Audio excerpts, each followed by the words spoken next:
All right, the users section. Users are basically anybody that's going to interact with your blog that's above a guest. A guest basically can just go into your blog and leave without ever contributing anything. But users are going to have much more than that. You're going to have users at multiple different levels. Most of them are going to be at a subscriber level, which basically that they can read and then comment as well. So basically, this is the users overview where you can edit users and different actions such as that. You kind of probably already get a feel as to what this section, how it's pretty much laid out, because it's laid out very similar to pages and posts and all those other things. So you pretty much will get a quick grasp of exactly what this is.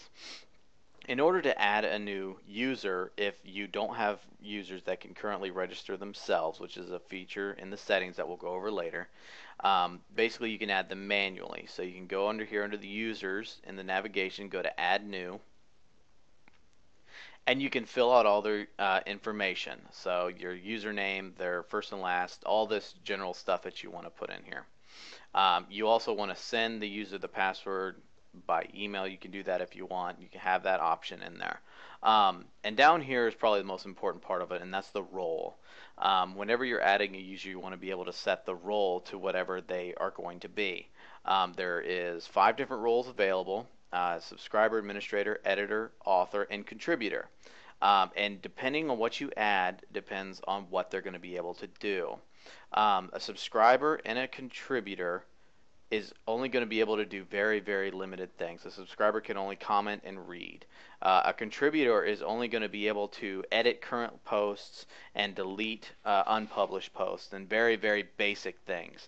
Basically, he's going to be able to help maintain some of the content but can't add any of his own. The author will be able to do all of that of contributor and subscriber, but also be able to publish posts, delete posts, and all those other things, basically, and also be able to upload media, such as photos, videos, files, things like that. And that's what an author can do. An editor can do almost everything that an administrator can that just basically pertains to content. They're going to be able to moderate comments. They're going to be able to approve posts and pages and things like that that the authors have put up. They're going to be able to do anything basically whenever it comes to content. So if it has something to do with content, then the editor is going to be able to do it. The administrator is going to basically be able to do everything that's in the site. That is the user that you are when you first installed your blog.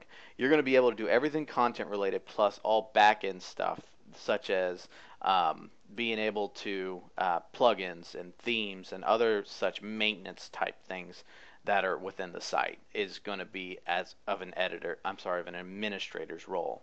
So actually, WordPress has a roles and capabilities list within its codex, which is basically like its gigantic instruction manual.